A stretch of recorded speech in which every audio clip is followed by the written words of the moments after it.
बोलो सियावर रामचंद्र जी की जय, उमापति महादेव जी की जय, पवन सुत हनुमान जी की जय। अतुलित बल धामम स्वर्ण शैलावदेहम, दनुजुबन कृशानम ज्ञानी नामाग्रगण्यम, सकल गुण निधानम वानिराणामुधीशम, रघुपद प्रिय भगतम वात जातम नमामि। लेत सदा सुध दीन की, सहज दया के धाम, जननी जनक इस देह के, प्रभु श्री सीताराम। बोलो सियावर रामचंद्र जी की जय। पुरजन मिलय न कहाँ कछु, गबे जुहारे जाए, भरत कुशल न पूछ सके, भय विषाद मन माय। भरत जी नगर में प्रवेश कर रहे, नगर के लोग मिल रहे, पुरजन मिलय न कहें कछु, कुछ भी नहीं कह रहे, जुहार करके अभिवादन करके चले जाते हैं। भरत जी के मन में एक विषाद, एक चिंता उत्पन्न हो रही है। भरत किसी से कुछ पूछ नहीं पा रहे, क्या विषाद है, क्या अपराध हुआ। आगे भरत जी जब नगर में प्रवेश करते हैं, हाट बाट नहीं जाए निहारी, जनपुर दहेउ दिस लाग दवारी। हाट बाट नहीं जाए निहारी, नगर बाजार सब देखा नहीं जा रहा, इतना व्याकुल लग रहा है, इतना भयावन लग रहा है कि आज राम जी के न रहने से पूरा नगर अस्त व्यस्त लग रहा है, देखा नहीं जा रहा। हाट बाट नहीं जाए निहारी, नहीं देख पा रहे, दुखी हो गए हैं। और भरत जी माता कैकेयी के महल में सबसे पहले जा रहे हैं। क्यों जा रहे हैं? क्योंकि भरत जी ये जानते थे कि अम्बा कैकेयी सबसे ज़्यादा राघवेंद्र सरकार को प्रेम करती है, राम जी को सबसे ज़्यादा चाहती है। कैकेयी ने भी कहा, महारानी ने कहा कि मैं कर प्रीत परीक्षा देखी, मुँह पर करहि स्नेह विषेखी। बोले हमने राम जी की परीक्षा करके देख लिया है, वो हमें सबसे ज़्यादा प्रेम करते हैं। इसलिए भरत ने विचार किया कि जहाँ राम जी होंगे वहाँ सभी माताएं होंगी, वहाँ महाराज होंगे, तो इसलिए कैकेयी अम्बा के महल में ही सब लोग मिल जाएंगे। और कैकेयी अम्बा को देखने उनके महल में भरत जी इसीलिए सबसे पहले गए। जब कैकेयी के महल में पहुँचे हैं तो देखते हैं कि भरत ने अपने परिवार को देखा, दुखी देखा, लेकिन कैकेयी अकेली उस महल में अपने में हर्षित है, प्रसन्न हो रही है। गोस्वामी जी लिखते हैं, कैकेयी हर्षित यही भांति, और मन हो मुदित दव लाए किराती। कैकेयी इस तरह से प्रसन्न हो रही है जैसे कोई किरातनी जंगल में आग लगा दे, जिससे जंगल के पक्षी मर जाएं और उसे भोजन के लिए प्राप्त हो जाएंगे। इसलिए कैकेयी बड़ी प्रसन्न है। सुतय सो ससोच देख मन मारे, पूछत नहीं अर कुशल हमारे।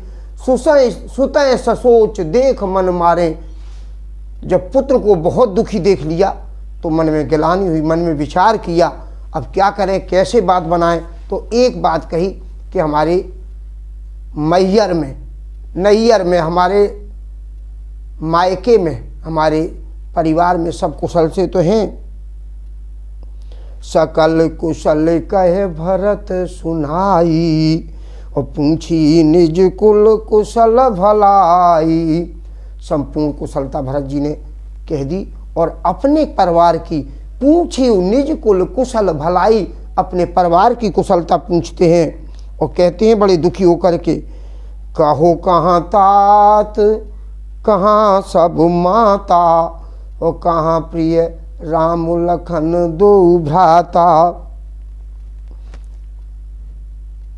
कहो कहाँ तात कहाँ सब माता, और कहाँ सिय राम लखन प्रिय भ्राता।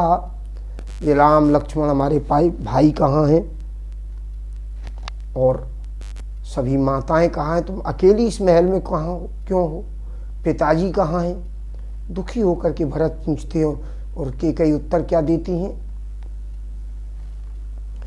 कि सुन सुत बचन स्नेहमयी, कपट नैन भर नीर।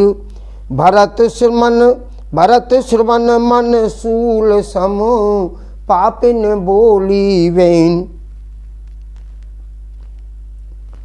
पुत्र के प्रेममय वचनों को सुन करके कैकेयी कपट नैन भर नीर, आंसू बनावटी आंसू।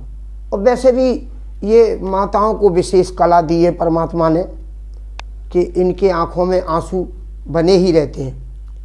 साकेत में तो मैथिली शरण गुप्त ने लिखा भी है कि अबला जीवन हाय तुम्हारी यही कहानी, आंचल में है दूध और आँखों में पानी। साकेत में मैथिली शरण गुप्त ने बहुत अच्छा लिखा है कि माताओं के तो आंचल में दूध और आंखों में पानी। अब पानी दो तरह का होता है, प्रसन्नता में भी आंसू आते हैं, दुख में भी आंसू आते हैं, कपट के भी आंसू बहाना जानती हैं माताएं। नार चरित्र कर ढारे आंसू, त्रिया चरित्र करके आंसू भी ढालना जानती हैं। तो आज महारानी कैकेयी यही करती हैं कि सुन सुत बचन स्नेहमय, ओ कपट नैन भर नीर। भरत श्रवण मन सूल सम, पापिन बोली बहन।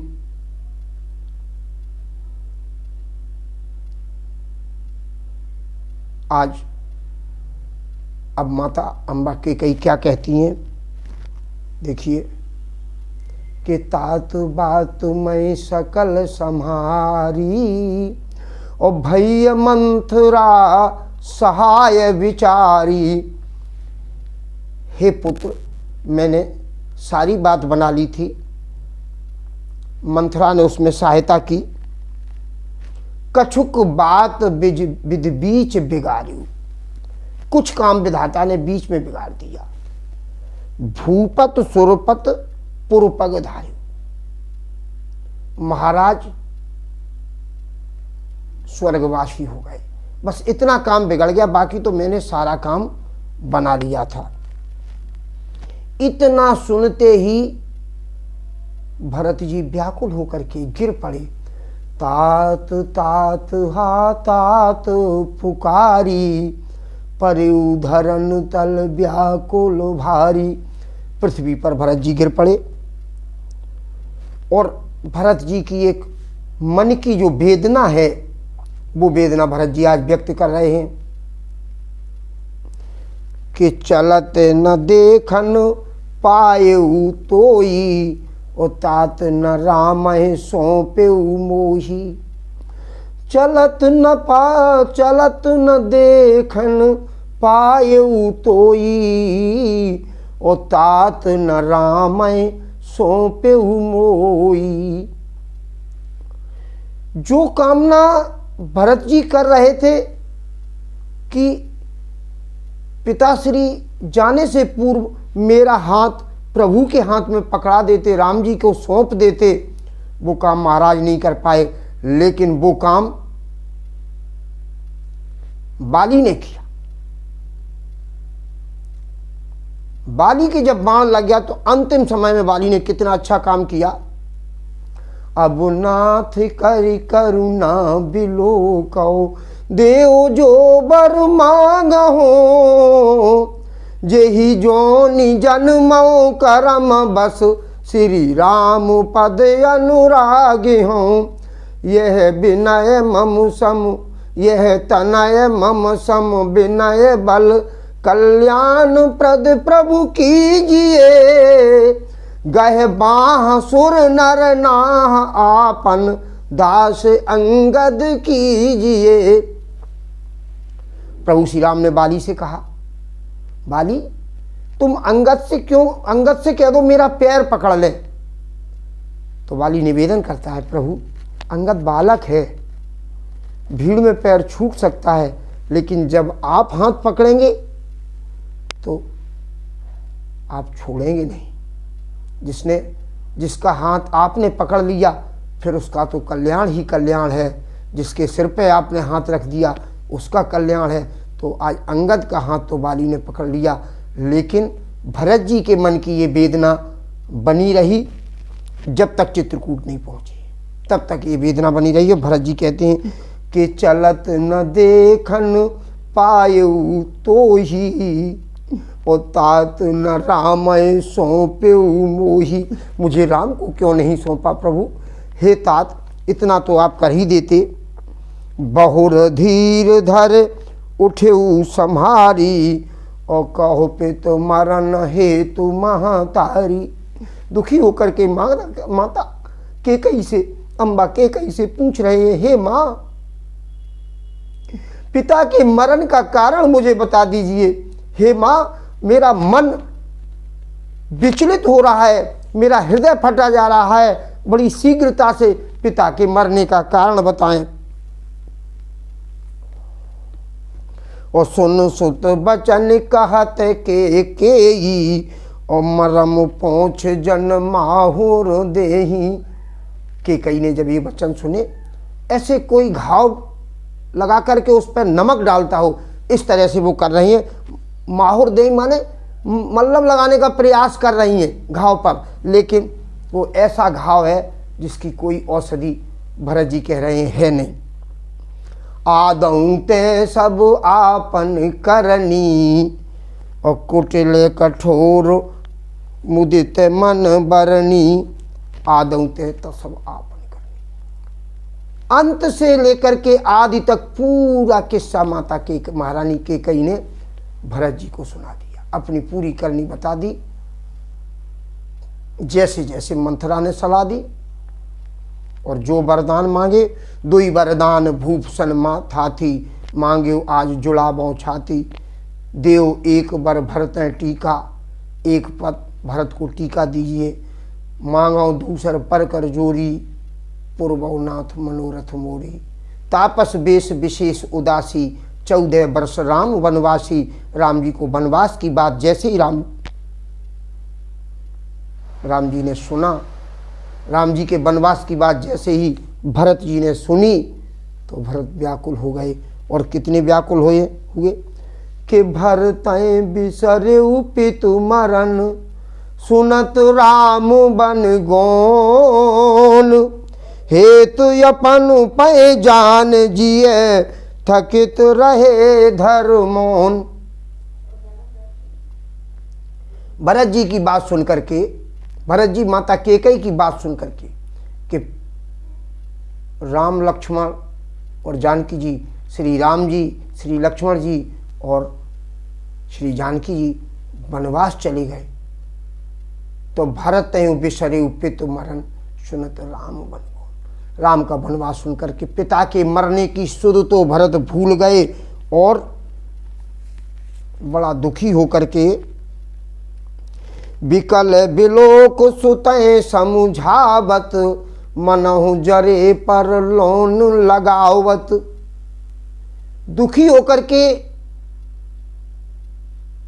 बिकल बिलोक, भरत को दुखी देख करके अम्बा कैकेयी, महारानी कैकेयी पुत्र को समझा रही है, ऐसा कर रही जैसे कोई जल जाए उस पर नमक लगा दे। भरत कैकेयी की बात सुन करके और ज़्यादा दुखी हो रहे हैं, और कह रही है कि तात राव नहीं सोचे जोगू। बोले महाराज सोचनीय नहीं है। क्यों नहीं है? बिढ़य सुकित जिस कीने भोगू। उनके तो इतने सुकित रहे और बढ़िया सुंदर भोगों का उपयोग उन्होंने किया है, और जन्म जीवन सफल जन्म फल पाए, जीवन सकल जन्म फल पाए, अंत अमरपुर सदन सिधाए। जीवत सकल जन्म फल पाए, अंत अमरपति सदन सिधाए। और अंत में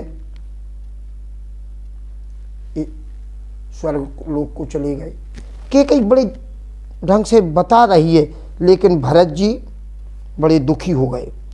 और दुखी होकर के आज भरत जी कह रहे हैं कि धीरज ले उठ धर धीरज भर ले उषाशा, पापिन सबय भांत कुल नाशा। बड़ी गहरी सांस लेकर के, लंबी सांस लेकर के भरत जी कह रहे हैं, धर धीरज भर ले ही उषाशा, पापिन सबय भांति कुल नाशा। अरे पापनी, तूने तो सारी तरह से मेरे कुल का नाश कर दिया, विनाश कर दिया। जो पै कुरिच रही अति तोई, तो जनमत काहि न मारिस मोही। जो अत्यंत कुमित मेरे प्रति कुरुच थी, तो जन्म देते ही मुझे मार क्यों नहीं दिया? मैं क्यों उसे मुझे समय के लिए जीवित रखा है? पेट पेड़ काट पल्लव तय सींचा, और मीन जियन हित बार उलीचा। अरे पेड़ की जड़ को काट करके तुम पत्तों को सींचना चाहती हो? ऐसे कहीं पेड़ हरा रह सकता है? मछली को जीवित रखने के लिए तुमने जल निकाल दिया किसी तालाब में से, तो क्या मछली जीवित रहेंगी? भरत जी कह रहे हैं ऐसा हो सकता था क्या? और भरत जी कहते हैं कि हंस बंस दशरथ जनक, और राम लखन से भाई, जननी तू जननी भई, विदिशन कछु न बसाए। हंस बंस दशरथ जनक, हमारा हंस जैसा सुंदर वंश दशरथ जी से हमारे जनक पिताजी हैं। जननी तू जननी भई, अरे माँ तू कैसी माता हो गई? विदिशन कछु न बसाए, विधाता के सामने मेरा कोई उपाय नहीं चलता है। जब ते कुमित कुमित जिये ठयऊ, खंड खंड हुई हृदय न गयऊ। जब से तुम्हारे मन में ये कुमित आ गई है, तब से तुम्हारे हृदय में टुकड़े टुकड़े क्यों नहीं हो गए? टूट कर क्यों नहीं गिर गया? बर मांगत मुँह भय न पीरा, और गिरिय न जीव परे मुँह कीरा। अरे वरदान मांग के सकते तुम्हारे हृदय में तुम्हारी जीभ क्यों नहीं गिर गई? तुम्हारे मुंह में कीड़े क्यों नहीं पड़ गए? महाराज भरत जी ने महाराज को भी नहीं छूड़ा। कहते हैं कि भूप प्रतीत तोर किम कीना, मरण काल विध मत हर लीना। अरे राजा ने तुम्हारे ऊपर विश्वास क्यों कर लिया? हमें तो लगता है कि मरते समय विधाता ने उनकी बुद्धि खराब कर ली और एक नारी के बातों में आकर के सब कुछ अनर्थ कर दिया है। विदहु न नारी हृदय गति जानी, सकल कलाग अवगुण खानी। विधाता भी नारी के हृदय की गति को नहीं जान पाया, संपूर्ण कलाओं से भरपूर है और अवगुण की खान भरत जी कह रहे हैं नारी को। और आगे भरत जी कहते हैं, अरे ऐसा कौन हो सकता है दुनिया में जिसे भगवान प्राणों से प्रिय न हो? ऐसा कहीं हो सकता है? सरल सुशील धर्म रत राहु, सो किम जानहि नारी सुभाऊ। महाराज तो सीधे सरल थे, सच्चे थे, वो स्त्री के इस विडंबना को क्या जानते होंगे? अस को जीव जंतु जग माही, जेहि रघुनाथ प्राण प्रिय नाही। ऐसा कौन संसार में होगा जिसे राम जी प्राण प्रिय नहीं होंगे? बोलो सियावर रामचंद्र जी की जय। सज्जनों, शेष भाग अगली बार दिखाएंगे, कल पुनः दिखाएंगे, पुनः सुनाएंगे। और आपसे विनम्र निवेदन है कि वीडियो को ज़्यादा से ज़्यादा लाइक करें। यूट्यूब चैनल पर देवेंद्र रामायणी नाम से चैनल पर उपलब्ध है कथा, आप सुने। धन्यवाद।